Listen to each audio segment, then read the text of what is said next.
Halo semuanya, jumpa lagi dengan gua Chandra di channel Serapin Tekno. MediaTek Dimensity 8050 bisa dibilang lagi dipuji-puji belakangan ini karena smartphone yang menggunakan SoC ini bisa dibilang masuk ke kategori smartphone yang affordable dari segi harga pastinya. Salah satunya kemarin smartphone 3 jutaan dari Infinix, yang lainnya bukan adalah Infinix GT10 Pro 5G coy, yang sebelumnya sempat kita bahas dan juga sempat kita review. Yang menariknya SoC ini tuh punya arsitektur yang jauh lebih kecil ketimbang SoC lain di kelas harga yang sama. Ya, pabrikasinya aja 6 nanometer. Pasti dengan semakin kecilnya pabrikasi, maka SoC ini menawarkan efisiensi daya yang jauh lebih irit, tapi dengan performance yang lebih gahar pastinya. Di video kali ini gue pengen coba kupas ataupun bedah sedikit nih SoC yang satu ini, karena kemungkinan besar di tahun ini, yaitu tahun 2023 sampai 2024 mendatang, pasti banyak banget smartphone yang menggunakan SoC yang satu ini, yaitu Dimensity 8050. Siap-siap aja, brand smartphone kesayangan kalian bakalan dibadutin sama SoC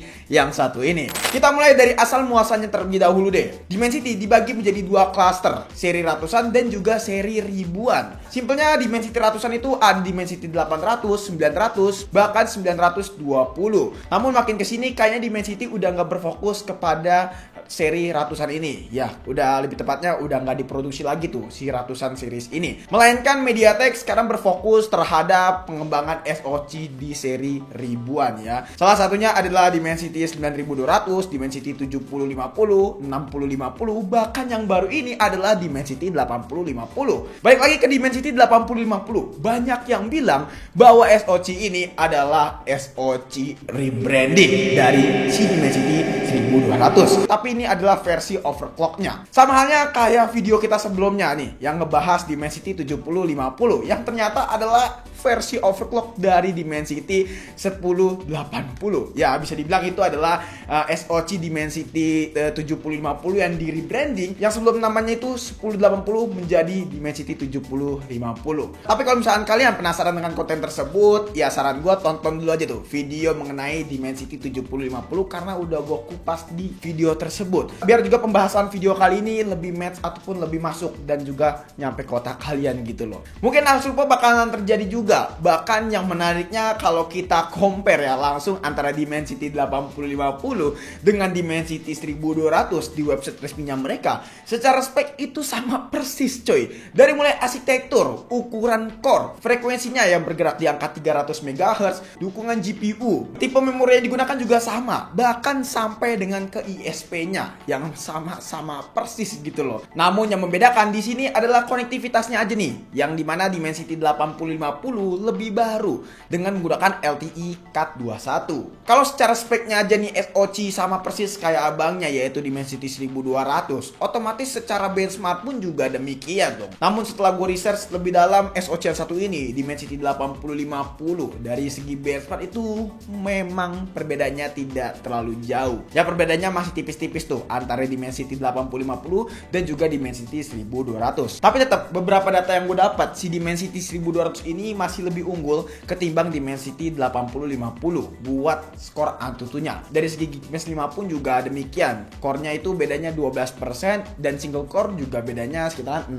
nih antara Dimensity 8050 dan juga 1200. Namun untuk masalah stability-nya di Dimensity 1200 pun juga menawarkan angka yang lebih baik, yaitu di angka 98% di aplikasi 3D Mark Benchmark. Dengan kata lain, asumsi gua ya saat ini kayaknya memang SoC Dimensity 80 adalah SoC rebranding dari Dimensity 1200. Jadi dengan kata lain, MediaTek hanya mengganti namanya aja biar kelihatan seperti SoC baru. MediaTek jadi nggak usah buang-buang dana lagi nih buat yang namanya research dan juga produksi. Ini teknik marketing yang menurut gua berkelas coy. Memanfaatkan momen yang ada. Bahkan gak sampai di situ aja, gue bisa bilang SoC Dimensity 8050 adalah SoC yang bikin kompetitor lainnya itu ketar-ketir. Ya, salah satunya kompetitor terdekatnya lah, yaitu Snapdragon. Buat kita kalkulasikan saat ini, yaitu kita ambil Snapdragon 700 series. Ya, kelasan mid-range nih. Kalau kita lihat kelasan mid-range yang masih pakai Snapdragon 700 series paling menggunakan Snapdragon 782 atau enggak Snapdragon 778 ya teman-teman. Di sini gue juga udah coba benchmark nih antara kedua SoC tersebut, yaitu Dimensity 8050 dan juga Snapdragon 778 coy. Gue tahu setelah ini pasti banyak banget yang komen, "Bang, kan Snapdragon 778 itu SoC lama." Ya, memang ini SoC lama. Gue tahu kok, Snapdragon 778 adalah SoC lama. Tapi kalau kita lihat smartphone tahun 2023 masih banyak yang pakai SoC ini coy. Apalagi SoC ini adalah SoC masterpiece-nya Snapdragon buat kelasan mid-range. Kalau kita compare langsung dengan Dimensity 8050, ini pasti bakalan menarik banget. Berdasarkan data yang gue ambil dari website nanoreview.net, buat CPU performance kalah telak si Snapdragon coy,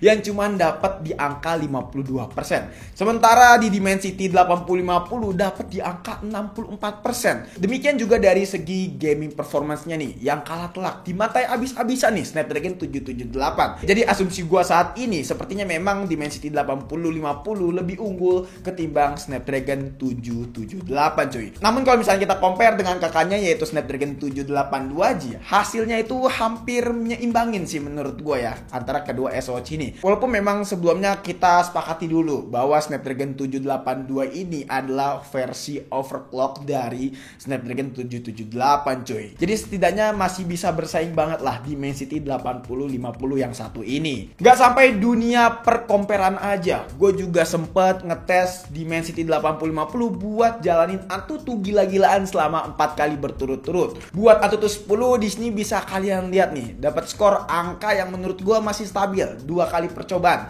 Dan tapi setelah 3 sampai 4 percobaan di sini ada drop skor teman-teman, yang dimana skornya turun di angka 570 ribuan sekian lah. Tapi itu masih oke banget. Namun gak sampai di situ, gue bakal buktiin juga nih ke kalian. Gue langsung tes aja di Antutu versi 9. Nah, di sini gue tes 4 kali berturut-turut Dimensity 8050 mendapatkan skor yang relatif stabil di angka 650 ribuan coy. Ya memang Antutu versi 9 ini masih sangat layak banget buat diuji buat standar benchmark ya teman-teman. Karena memang secara angka aja ini masih stabil, jadi emang paling enak ngetes besok-besok kita pakai Antutu versi 9 aja. Oh ya, by the way, kalau misalnya kalian nanya smartphone apa yang kita tes buat tes benchmark kali ini, gue menggunakan Infinix GT10 Pro 5G. Karena smartphone ini doang yang baru menggunakan SoC Dimensity 8050 coy.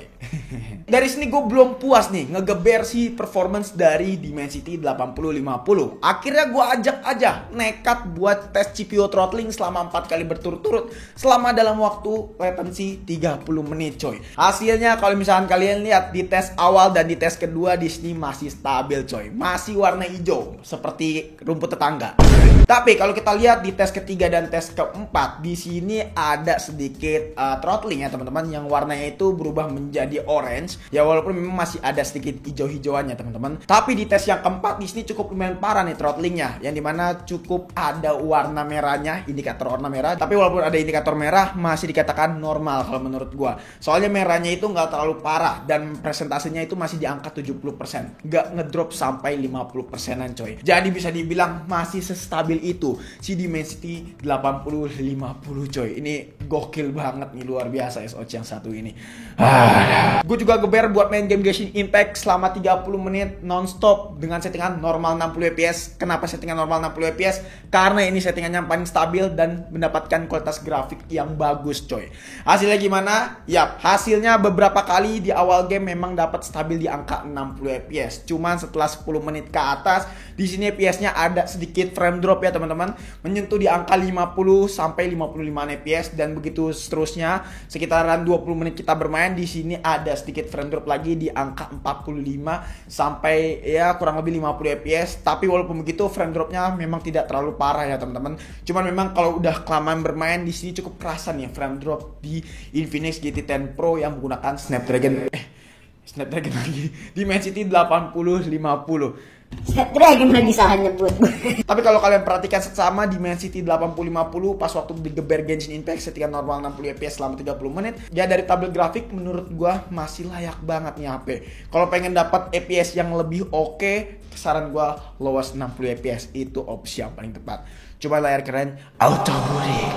Jadi buat asumsi gue saat ini ketika kita benchmark dan juga kita melakukan CPU throttling sambil ngegame sekalipun ya teman-teman, Dimensity 80 ini masih kerasa enak banget coy. Buat dipakai daily use juga apalagi. Nah, jadi kira-kira apa potensinya MediaTek Dimensity 8050 buat nguasain pasar smartphone mid-range di tahun 2023, mungkin tahun 2024 mendatang. Setelah gue pelajari Dimensity 8050 dari segi arsitektur, SoC ini tuh bakalan bisa banget nguasain market smartphone mid-range cuy. Karena yang pertama pasti sudah jelas dari segi harga cuy. Harga yang dikasih sama MediaTek pasti jauh lebih murah ketimbang SoC Snapdragon. Contoh dari segi harga Snapdragon 782G sama Dimensity 8050 pasti jauh lebih murah si Dimensity 8050. Dan ya pasti performanya yang ditawarkan nggak main-main nih SoC. Udah bisa seimbangin Snapdragon 782G teman-teman. Yang ngebut banget pastinya. Dan yang pasti sekarang SoC MediaTek udah terkenal dengan stabilnya. Apalagi kalau kita belajar dari kasusnya MediaTek ya, yang dulu SoC sampah, dihina, dicaci maki karena SoC panas, yang nggak ketolong itu ya. Tapi saat ini MediaTek udah ngebuktiin betapa dahsyatnya nih SoC coy.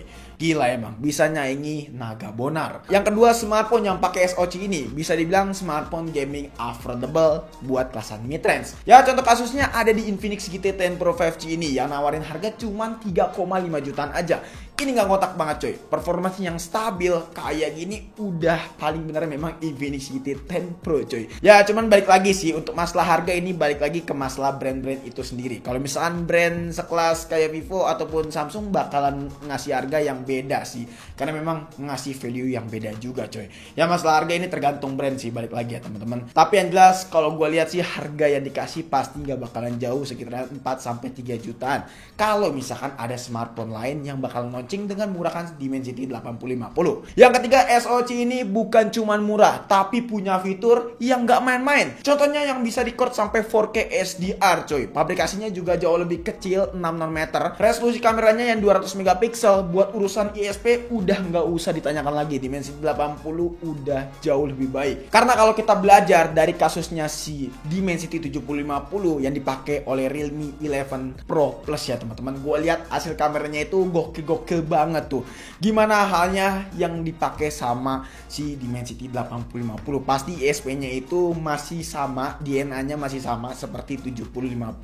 Maka dari itu kemungkinan besar hasil foto yang dikasih juga bakalan jauh lebih ciamik coy. Jadi pada intinya kita lihat aja perbantaian SoC Dimensity 8050 buat smartphone mid-range tahun depan coy. Apakah benar banyak smartphone yang bakalan dibadutin sama SoC yang satu ini? Ingat, Badut bukanlah sembarang badut, dan badut itu bukan SoC jelek, tapi karena banyak smartphone yang menggunakan SoC tersebut coy. Jadi kalian jangan ngeremehkan para badut ya. Kayak gua badut aja. Jadi mungkin cukup sekian aja video pembahasan mengenai Dimensity 8050. Kalau misalnya kalian punya pendapat atau punya pertanyaannya, bisa tulis di kolom komentar. Bisa banget bahkan. Kalau misalnya pengen nanya secara privat, DM aja langsung ke Instagram kita di @srpintekno. Gua Chandra pamit dan undur diri. Sampai jumpa di video selanjutnya. Until next time. Goodbye.